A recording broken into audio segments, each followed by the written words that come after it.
past few years, we've heard the term free agents and been told we would all need to become one in order to succeed.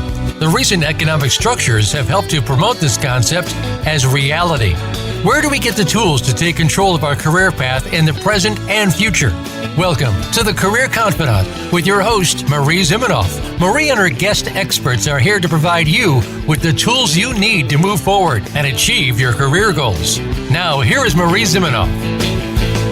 Hello and welcome to the Career Confidante. We're glad to have you here, and you're going to be glad that you tuned in because we have a hot topic today that is very important for both people who might fall into this category of professionals, as well as to people who might support them or lead them or be on a team with them, right? How can you understand the challenges that Latina professionals face and help them along in their careers?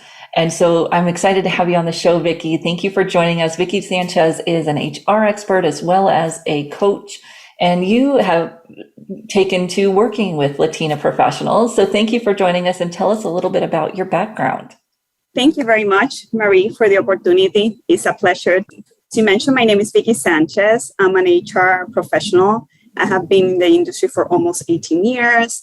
And for the past year, I decided to pursue a new goal in regards to starting my own company as a consultant. And I provide services for small and medium businesses, placing candidates for diverse backgrounds, and also creating new talent management policies and systems to support organizations. And also I provide coaching services for individuals, especially women that are looking to change careers or are aspiring to insert themselves in the workplace. So for me, it has been a great experience supporting Latinas and also women as a whole.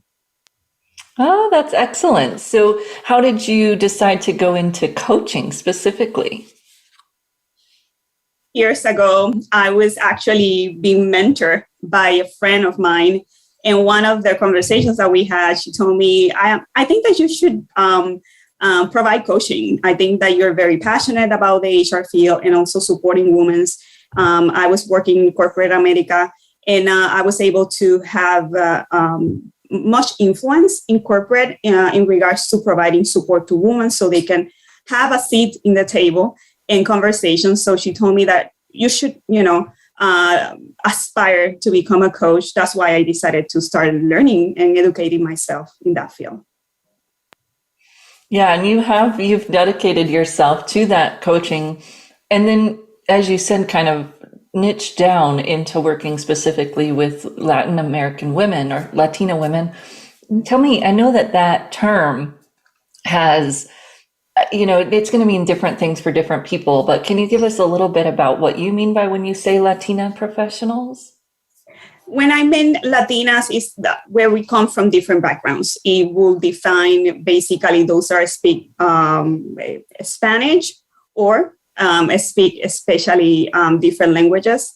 And we come either from Latin America or for the Caribbean or live in US, but has some background or relations for family or members of our family that are representative of the Latino community. And this population faces some specific challenges in the workplace. Tell us a little bit about some of those.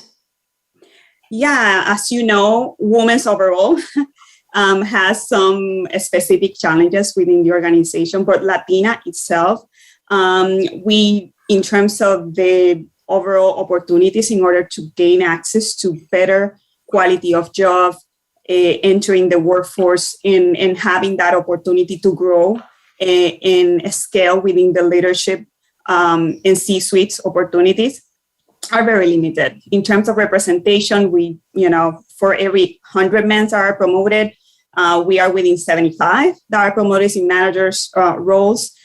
So there is a significant gap. And not talking about the pay gap, which is significant because we are earning 57 cents for each dollar that a white man earns. So that put us in a very disadvantaged position, meaning that we are. It will take much years for us to get to that point and also have better quality of life and supporting our families. Yeah, the challenges that, as you said, for women are there, and then you add in any kind of additional challenge, minority status, which shouldn't be a challenge, but here we are, right? And when we think about those challenges that women face, what are some of the, or Latina professionals specifically, what are some of the tips that you give them, some of the common actions that you're coaching them to take? Well, I typically, basically we start with self-awareness, is the first thing that we as a coach have to understand what is the, to start for them to aware themselves that what is it that you're looking for? What are your aspirations? Sometimes they feel that they are scared to ask for something and they don't feel empowered to because, they need their job in order to support their family. Most of the Latina women are basically supporting families, are single mothers, are helping elderly and supporting, family as a whole.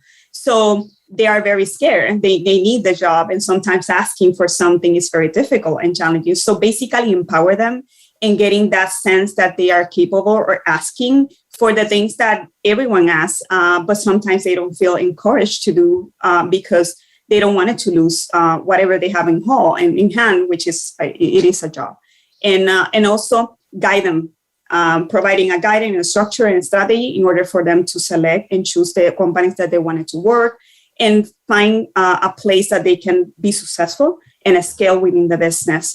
So that's basically what I do. I support them and facilitate the process so they find a career that actually meaningful and passionate about.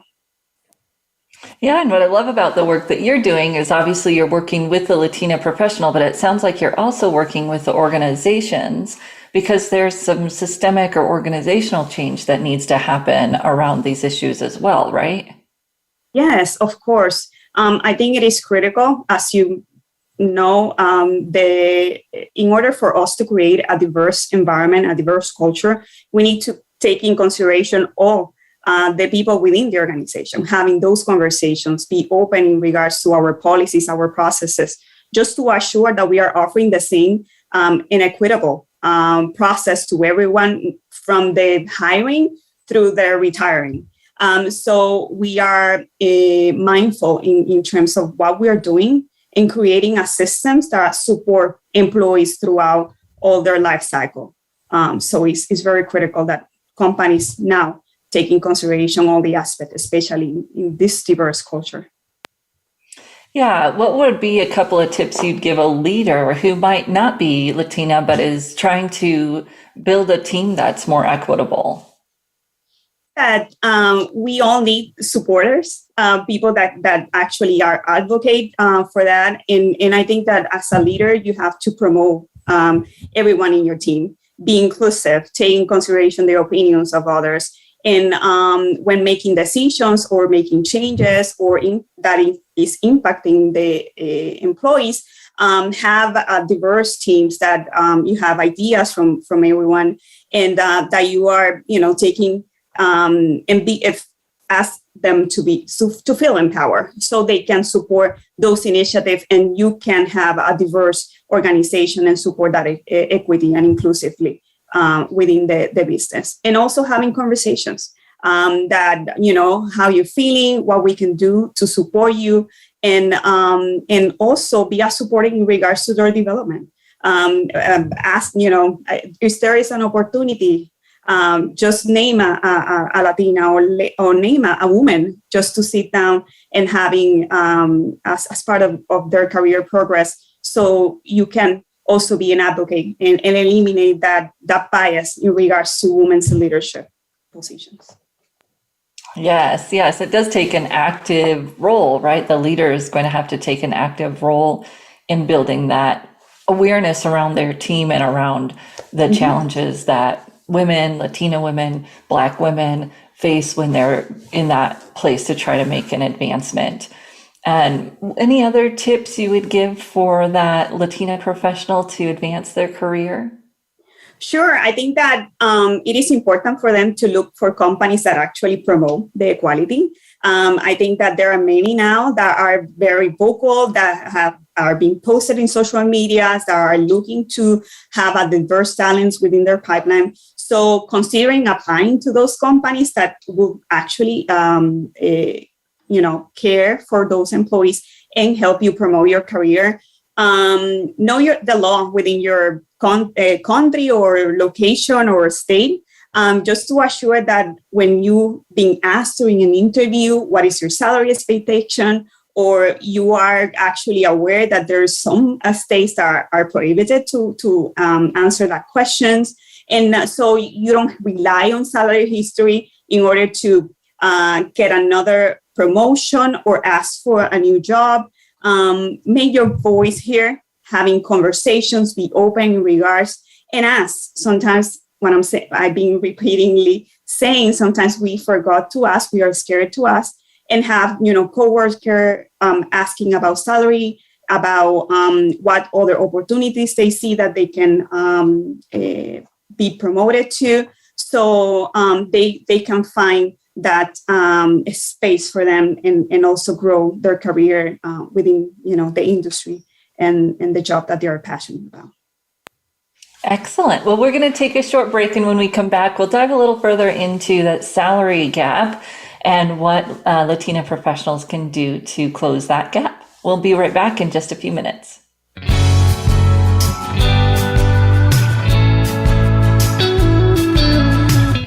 Become our friend on Facebook. Post your thoughts about our shows and network on our timeline. Visit facebook.com/Voice America. You know that the career landscape has changed and that you need to be proactive about managing your career. You can have the foresight, skills, and confidence you need to take charge of your career and seize opportunities. A strategic advantage and career expert, Marie Zimenoff has helped thousands of leaders like you get focused, get found, and get hired. Visit getcareersmart.com to find out more. That's getcareersmart.com or call 800-521-2080 to schedule your complimentary consultation. Do you need directions to solid financial future? If so, the Money Answer Show with Jordan Goodman will provide you with a roadmap to making smart money decisions in every area of your personal finances. Join Jordan every Monday at 12 p.m. Pacific Standard Time, 3 p.m. Eastern for the Money Answer Show on the Voice America Business Channel. Learn how and where to get the best deals on mortgages, cars, and insurance. Find out the best ways to save for college and retirement, get out of debt, improve your credit rating, and save on your taxes. The Money Answer Show with Jordan Goodman will provide you with great tips on investment opportunities in real estate, stocks, annuities, and other investment vehicles. That's the Money Answer Show with Jordan Goodman on the Voice America Business Channel every Monday at 12 p.m. Pacific Standard Time. Connect with us, and we'll connect with you. The Voice America Talk Radio Network is on LinkedIn. Get the first word about happenings with the network, where our next live event will be, and what's up with our hosts. Look up Voice America on LinkedIn.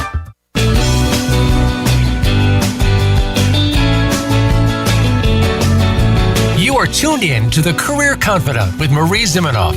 If you have a question or comment for Marie or her guest today, please call 1-866-472-5790. That's 1-866-472-5790. You may also send an email to marie@strategicadvantage.com. Now, back to the Career Confidant.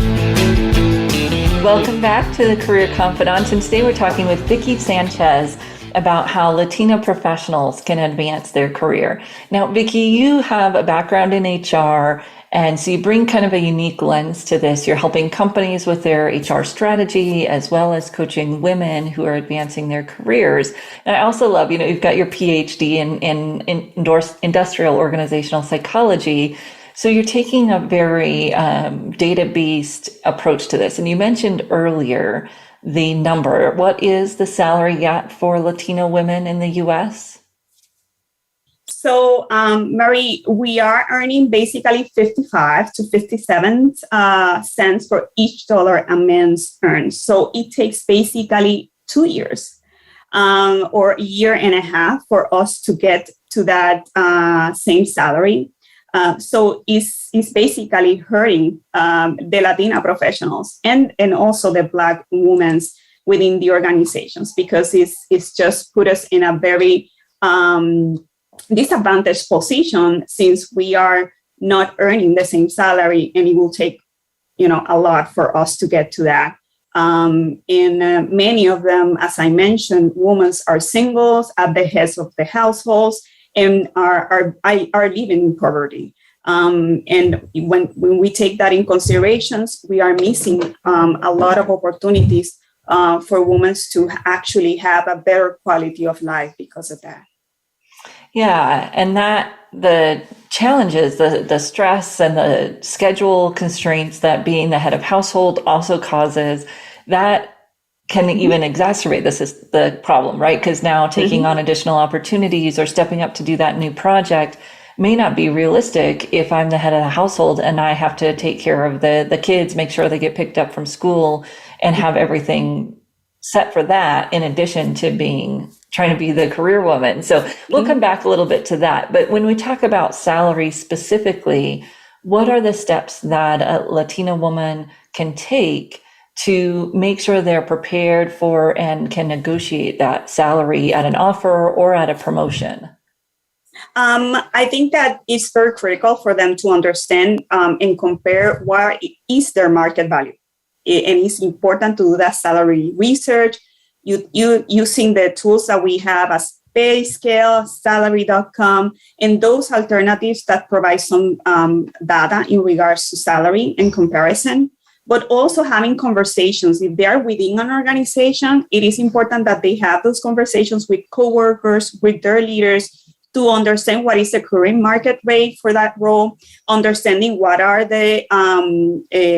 the grade or pay grade for that position that they are looking or aspiring to, so they understand where are they in regards to that. So they understand also how they can ask for an increase.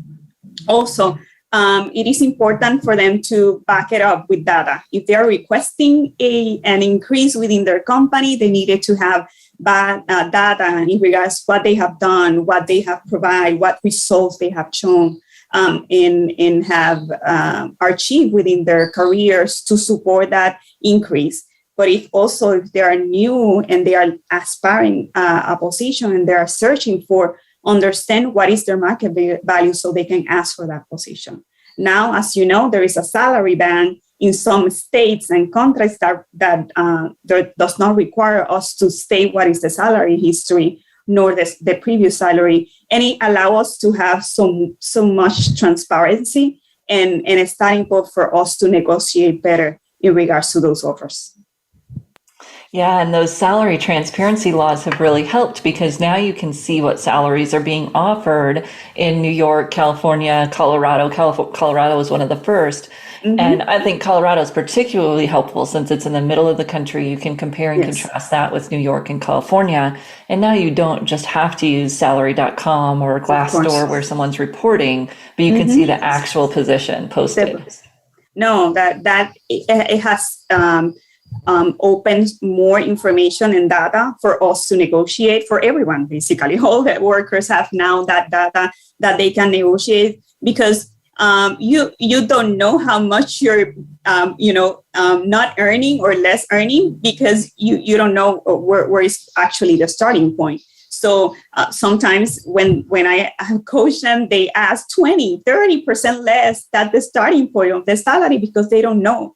And they are taking in consideration their current salary. So when we negotiate and we understand the market, we can provide better salaries and also do better negotiations.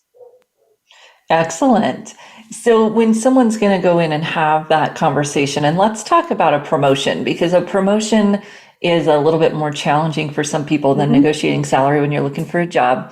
And we want to get that promotion. We want to get that increase in salary. What are some ways that we can do that and bring up our research, which may feel a little awkward since we're already there? Yes. I think that some organizations already have coaching sessions on a monthly basis or having performance review as part of their process. And I think that you have to identify the right time to have those conversations, but be intentional in regards to what you're asking for and have that documentation, that research that support what you're asking for.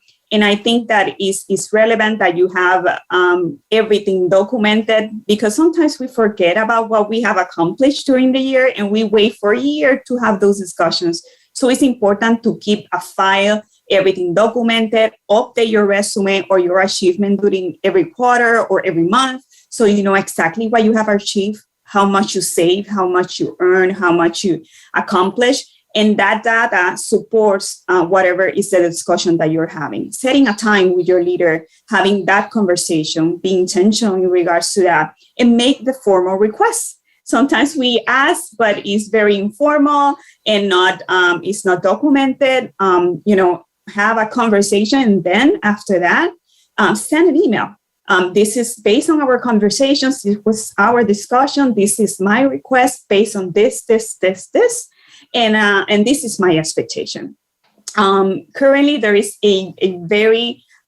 this is a great moment to do so, because the challenge that our companies are facing, because there is not enough talent. So you get the leverage to negotiate a better salary, because, it will cost most to the company to bring a new talent with your specific skills and your experience. So this is a great time. And back it up. And if you get that salary, be grateful for that and consider if it is something that meets your expectation.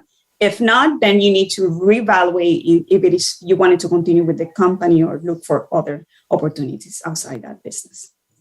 Yeah, I love that. And to be intentional, when is it the right time to have that discussion? Sometimes it's during the performance review, but a lot of times the salary conversation is better had outside of that review. And knowing the tempo in your office, I don't know if you find that offices have, like, these are the times where they are budgeting or they're doing something where it makes sense to get in before that, or you might be out for another year. Yes. No, completely agree. It is important to know the timing because it will definitely increase your opportunities to get an increase. So the other piece that goes along with the promotion, of course, isn't just the salary. And so what do you tell women who are coming into you and they're saying, I want a promotion, or maybe I feel like I'm being passed over for a promotion? What do I do? I think that they need to ask themselves if they wanted to remain in that company, because sometimes you have been with the company for many years. They have bring people from outside, and you're ready for a promotion, but they continue not taking you in consideration. You need to evaluate if that's the place that you wanted to continue being, first of all. And if it is, then you have to have those conversations, asking for it. Sometimes when we do the talent evaluation as an HR, sometimes we're looking for people, but we don't know if you're interested to getting a promotion, or you're open to relocate, or you are willing to take that next step, because we don't have that information. We rely mainly on the leaderships. On the leaders within the organizations to provide that data, so we can, identify high potentials, those that are going to move around within the organization or accept new projects or positions. We are not, we cannot read minds, so it is important to have those conversations, to ask for it. I want this position, or I aspire to become a manager or leader, or get to the C-suite position within this time frame. So we are aware of that, and when we are having those discussions, you are being considered as part of your development, and also identify what are your career gaps, so you know exactly what is it that you need in order to be that successor in that plan. So you close those gaps, and you're ready for taking a position within a year or within 3 years, so depending on the plan. Yeah, that's great. So figuring out what you want, what do you need to get there, and then making sure that people around you know that's what you want, because otherwise there's no way for them to invite you to those seats. Yeah. So tell us a little bit, Vicky, about how people can connect with you, whether they're a leader or an organization looking for coaching or consulting. How can they find you and follow the work that you're doing? Well, you can follow me on LinkedIn as Vicky Sanchez. Basically, that's where I I engage most, but I also have a IG Instagram account in which I can in which I provide coaching and tips and career advice for people that are looking to grow, change careers, and also resume tips. So basically, you can follow me in either Instagram or LinkedIn. Excellent. And the name of your company and your website again? Yes, the name of my company is Talentos, meaning talent in Espanol, in Spanish. So you can find me in www.the, T-H-E, in English, talentos.com. Wonderful. Well, thank you so much for sharing your tips today, and just that idea that this is the way that Latina professionals can take action for themselves to close that gap. And then here you also offered some tips of ways that organizations can provide the right culture and context for organizations to build that into their leadership as well, to have more diversity in their leadership. So love both of that. Thank you so much for joining us here. We're going to take a short break. And when we come back, I'm going to dive a little bit deeper into the salary negotiation conversation. And we'll say goodbye to Vicky. Vicky, thank you so much. And we'll be right back. Yeah, thank you. We'll be right back here on the Career Confidante.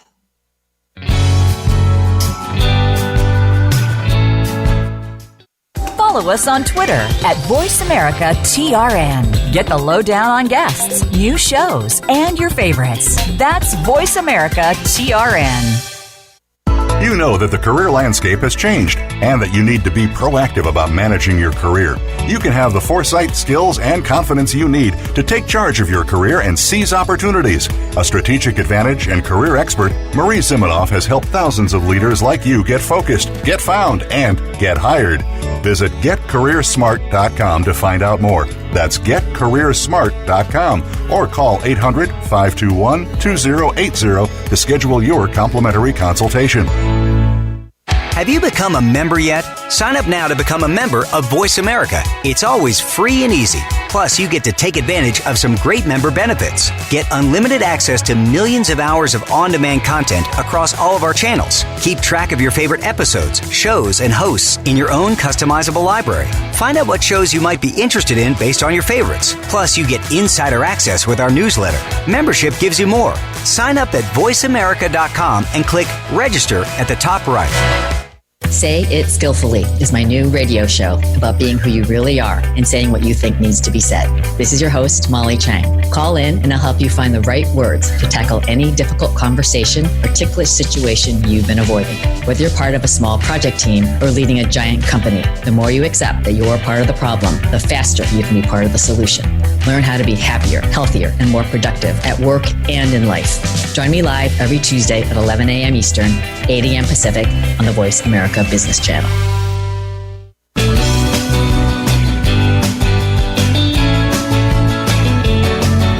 You are tuned in to the Career Confidante with Marie Zimenoff. If you have a question or comment for Marie or her guest today, please call 1-866-472-5790. That's 1-866-472-5790. You may also send an email to marie@strategicadvantage.com. Now, back to the Career Confidante. Welcome back to the Career Confidante, and we had been talking with Vicky Sanchez about how to help Latina professionals advance in their careers. And we were talking a little bit about advancement and asking for that promotion, making sure people know what you want to do. And when we were talking about that, I had kind of mentioned earlier that if someone is a head of household, single mother, or whatever that might be, or even a dual earning household right now, the challenge can be that you've got all of those responsibilities, life responsibilities on top of work. And so how do you navigate that? And when you're thinking about getting a promotion, one of the things that we usually tell people is go and offer to, be on a different project or expand your purview where you get exposed to more in the organization, but they also get to see you, those people in the organization that may most likely aren't seeing you daily. Join a project, volunteer to do something extra. Of course, the challenge is that if you're time constrained, that may not be possible. However, I would encourage you to still think about and explore opportunities where they might not require necessarily extra time, or that time might be flexible, or you might be able to get, out of one thing to be able to do something else. So could you delegate part of this project, which is going to show those leadership skills people are wanting to see, so that you might participate on this other project hopefully during the same work hours, but be able to get that bigger visibility. So whether that's a cross-organizational project or a higher level project, finding those opportunities to just build your visibility inside the organization, person to person. So being on those meetings, being visible. So even if you're on Zoom, encourage yourself and challenge yourself to show up on video. I know today it can be tempting for us to just turn on our name or turn on our picture and sit back or eat lunch at the same time or whatever. But I would encourage you to spend at least part of that meeting on video, to be active in the chat, to talk during the meetings, and figure out how to build that visibility and wider within your organization. If you're thinking about a promotion, you don't just want your current boss advocating for you. You need your boss's boss advocating for you, or maybe even those kind of more matrix leadership roles where they're interacting with that role, or maybe on the hiring panel for that role. The bigger your visibility internally, and not just visible, but visible for the right reasons. So volunteering for projects that use the skill sets that you want to build, that aim in the direction that you want to go, projects that give you that opportunity to use those skills and to be visible for using those skills. That's what you're looking for, because the promotion may not be linear, right? Today it may be in a different department. It may be the step up in a different group. And that is going to require those opportunities for you to build that visibility. So looking for those, and even if you are time constrained, figuring out ways that you might navigate that, having that conversation with your boss, figuring out if there are other things you could delegate so that you might take on that new project. Again, that's a win-win, because they get to see your delegation skills in addition to getting that bigger visibility for whatever the project is that you might join. So once we've done that and we've really started to build we need to build our credibility and our visibility within the organization, then we can start having those conversations around what does that step look like? How do you access those opportunities? And you might have those conversations with your boss. You may also have those conversations with those people that you meet through those opportunities. So finding that boss's boss or that matrix leader who may have the opportunity to be a mentor to you, have an additional conversation. The word mentor can sometimes scare people off. So it doesn't need to be formal, official, but just having that conversation around how do you get to this level within this organization? What does the path look like for someone like me who wants to move into this kind of role? When you have those types of conversations, it's very exploratory and easy to have with that person. It's not, oh, will you help me necessarily yet? And it gives them that visibility to the fact that that's what you're looking to do. Those exploratory kind of mentorship conversations within your organization being very helpful for all of those reasons. So when you're thinking about that next step, what skills is it going to use? And Vicky pointed out, what's the gap between where you are now and the skills or connections that this new position requires? Because it isn't, of course, just what you know, it's who you know and who knows you. And those mentors or, other people inside your organization can also help you identify who needs to know you for you to get that opportunity, for you to be known and be visible for that opportunity. And this is often where women and other underrepresented populations can struggle, is that they don't necessarily have the network with the organization's decision makers, tend to be white male. And so figuring out how you build relationships and integrate into those groups, because we tend to have work friends and friends that are like us. The challenge is that then we don't have the relationships and the advocates in those groups of decision makers who can speak on our behalf and invite us into the conversations. And if they don't know us and they don't know what we want to do, they can't do that. And so the more we can build relationships with that level of individual who can make those introductions for us, then we can access those opportunities. And of course, as more diverse individuals get into leadership, the easier it will be for us to have those conversations, and they can serve as advocates for us. Although we don't want to put it all on, that one diverse person on the leadership team to be the diverse recruiter. Building relationships with other people on those teams will help us and help them make their case as well to get more diverse people on the leadership teams.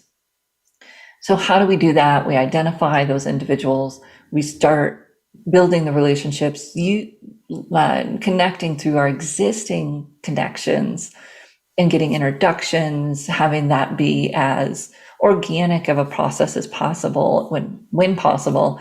And then, of course, not being afraid to just reach out and forge a relationship by asking someone to take 30 minutes or a lunch and chat with us about that path inside the organization.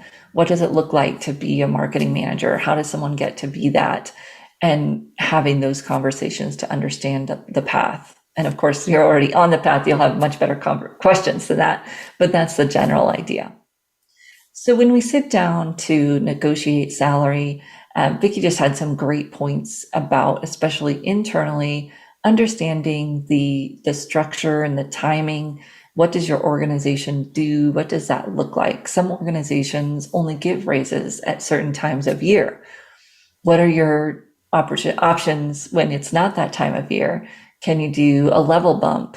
What are the other structures within the organization that would allow for you to keep moving in the right direction, even if it's not, the budgetary set aside time to do salary? Maybe it's a time where you could get this done or that done, or start on the paperwork to do this, or understand what needs to be done to be ready when it's time for the salary bumps. Really understanding the organizational structure, and maybe even going to human resources inside your organization, oftentimes an untapped resource, because people don't think about it, but your HR person is going to know the steps. They're going to know the timing. They're going to know the process. They may not have any power, but in some ways that makes it easier for them to share the steps in the process, because they're not invested. They can't help or hurt you. Go to them asking about the process, asking about the paperwork side of things.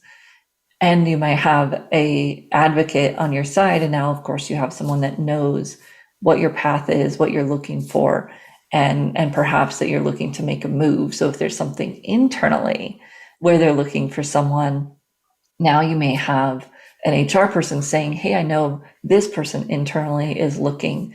Maybe this would be a good fit for them, and we can share that opportunity with them as well. Never hurts to have as many conversations as possible, as long as you have the dual focus of your progression and the company's benefit in those conversations. It can't just be all about you, because then people feel like it's one-sided, and maybe you're just give me this or else, I'm going to leave it. It can feel very combative. But if it's trying to figure out where might you add value the best for an organization, what things could you do to take initiative and also add value to the organization and move yourself along, when it's that win-win type of exploration, you're going to have much better conversations with people. But don't be afraid to talk to people outside of your direct boss, and don't be afraid to go out and reach out to HR. Always want to talk to your boss first, of course, so that they understand what's going on. And that conversation teaches us so much. And people say, I don't feel comfortable. Well, what's going to happen when you move organizations and you'll be in that same situation. Now, if there's a really bad relationship with your boss or things there are not great, there may be reason not to do that. But I'd say give your boss a chance, because you might realize that they are different than you thought. And perhaps they will realize something about you they didn't notice that will change that interaction as well. What does that look like, and how do you walk through that? Of course, a great time to engage one of your mentors or a coach for your specific situation. How do you want to address that? And just opening the door first to, these are the things that you like to do. This is what you want more of in your role. How could you work together on that? Seeing how your boss responds to that type of conversation before you take it any deeper or talk about promotion. Start with the initial conversation of wanting more. What do you want more of, and how might they support you in that? And you'll see right away how that conversation is going to go, and if it's something that you can pursue further.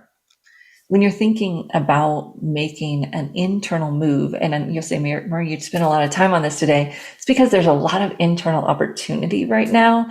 And, the data shows that people are getting bigger salaries, et cetera, when they're leaving. And I don't know that that is necessary. I think a lot of it is because people don't know how to have the internal conversations. And so I'm encouraging people to attempt those internal conversations, because there is a lot of data that shows people like to hire internal talent before external. And so those data points just aren't matching up right now. We like internal, they post internal first, they hire internal, and then, oh wait, your best salary is external. And I think part of the gap there, at least, is our individual skills in having these conversations, in approaching our boss to understand the gap and how to fill it, and also in building our network broader inside the organization, because those internal moves may not be directly up. Those internal moves might be over and up, or over, with the thought that then you can go up because of the internal shifts that are happening. We may just not know how to access those. So think about how you might access those first. When we come back from our break, we're going to talk about salary negotiation in more of a job search situation. And you may have heard, and I'm guessing I've said it at some point on this show, that, he who mentions numbers first loses, or she who mentions number first loses. We're going to talk about why that's not always true, and what you can do to maximize your offer, not just in salary, but beyond, when you're negotiating at your interview. We'll be right back in just a few minutes.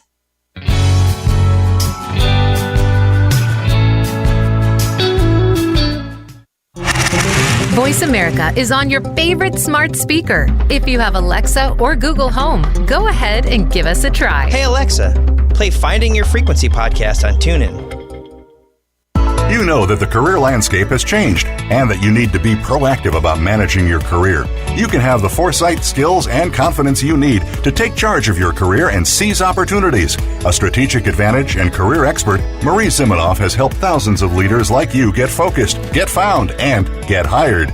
Visit getcareersmart.com to find out more. That's getcareersmart.com, or call 800-521-2080 to schedule your complimentary consultation. Are you a business owner, 1099 contractor, part-time employee, or volunteer who needs group health coverage you can actually afford? Do you know a nonprofit who would benefit from unlimited zero-cost funding? How about cost reduction, school safety, mental health wellness, and more? All these and more are fair game on Finding Certainty. If you want more certainty in your own life, you are not alone. Join us each Friday at 9 a.m. Pacific, 12 p.m. Eastern on the Voice America Business Channel. Find your own brand of certainty and realize your personal American dream with Finding Certainty, hosted by Patrick Lang. Let's unwrap the certainty experience together.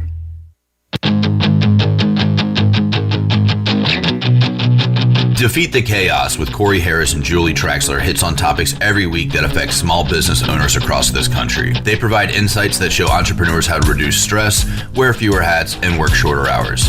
Take your business from being owner-dependent and stagnant to growth-ready and process-driven every Thursday at 9 a.m. Eastern on the Voice America Business Channel.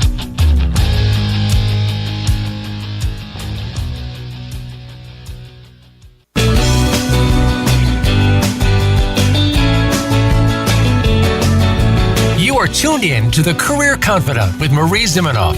If you have a question or comment for Marie or her guest today, please call 1-866-472-5790. That's 1-866-472-5790. You may also send an email to marie@strategicadvantage.com. Now, back to the Career Confidant.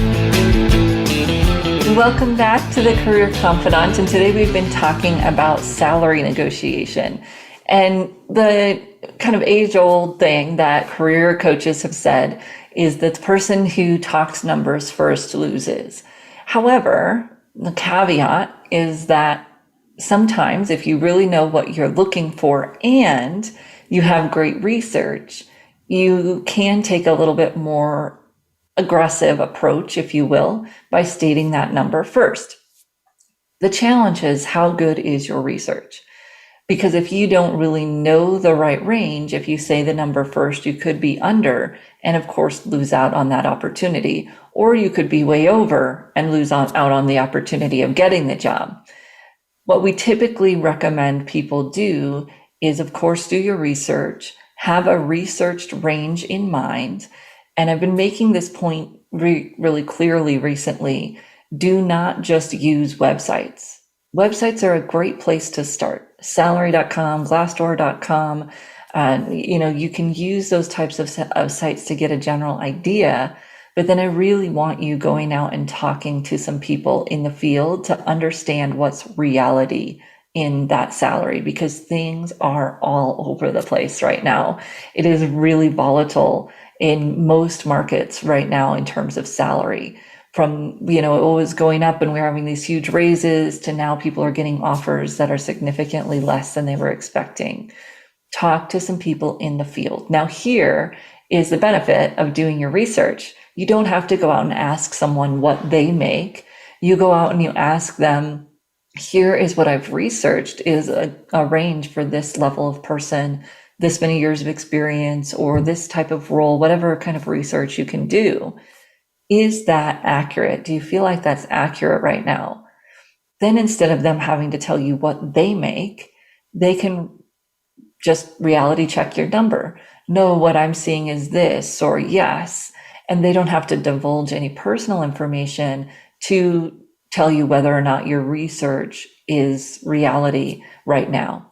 Great if you can talk to people in the field, in the companies you're interested in. Obviously, these are going to be people you want to have some kind of relationship with. Probably not a cold call to ask that type of question, but you may, if you've got a great conversation going with someone that you connected cold, you may be able to ask that question. But you likely have colleagues or former colleagues that you could have that conversation with. Is this still what they're seeing in that market? Or can they introduce you to someone that might be in a new industry you're looking at where you could ask that similar question? Do your research and then reality check that number with someone who's in that field right now. There are pros and cons, of course, to how you negotiate. When you say the number first, if you have a really good research, you might be able to kind of command that number, and you may also be able to not waste anyone's time if it just isn't going to be a good fit. When you have a number in mind, but you wait to share it, then you can see if they will share the range first. And as Vicky and I were talking, there are companies that have to put the range out there now in certain states across the US. And so you can use those job ads to do some of your research, and then you can know what the range might be. If you're working with a company that doesn't have to put their range out there, you can ask them what the range is. That's always the first question when salary comes up. I'm sure you have a range budgeted for this role, Or, most companies have the salary ranges defined. What do you have defined as the salary ranges for this role? And see if they will share that with you. It's always the first question I have clients ask, because it gives you that opportunity to see if they'll share the range. And sometimes they will. And of course, sometimes they won't. Then the second thing that you can do is share the range that you've researched. I'd like to tell people to give about a $10,000 range. So I've researched that roles in this location and industry tend to start from $50,000 and go up to around $60,000. When you give that range, it's broad. It's not saying this is what I'm looking for. And it gives you that opportunity to have a conversation within that range, or maybe even a little bit below or above, depending on what's going on in the role. It does put you in a box. And that's why it's great to delay it if you can, because you might be sharing a lower range than what the position is actually offered. Of course, you might be sharing a higher range than what the position is offering, and that can bring in challenges as well. When you do the range, it shows that you're flexible. You do not negotiate salary until you get an offer. Most of the time when people are asking you those initial questions before you have an offer around salary, you can share a range, you can ask questions, you can ask them, what they're expecting to pay. You can make a statement that you'd rather discuss salary when you've decided that you're the right person for the role. All of those are techniques that people can try. When you get to stating that range, usually that's from a person who's doing a screen or an HR person, and likely they'll just write it down and move on. Sometimes they'll say, that might be a little bit above or below, and then you may want to have that response. So I'll look forward to discussing that when we decide I'm the right person for this role. When you get the offer, that's when you negotiate. And that negotiation, again, isn't just about salary. It's also about all of the other benefits and perks that come along with the job. Vacation time, the retirement, medical, dental, anything that might be an opportunity to negotiate, then that is on the table after you get the offer. That puts you in that position of power. They've said that they want you. Likely there's not very many other candidates waiting around. So they are encouraged to negotiate with you and find something that can work for both of you.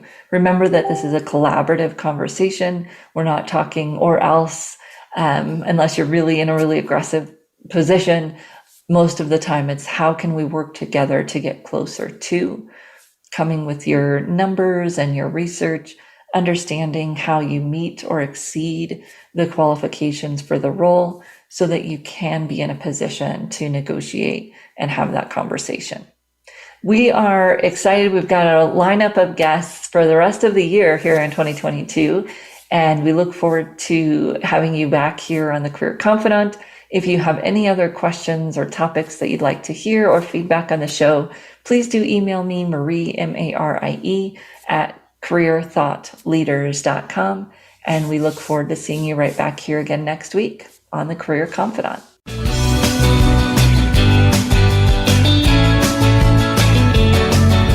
Thank you for listening to the Career Confidant.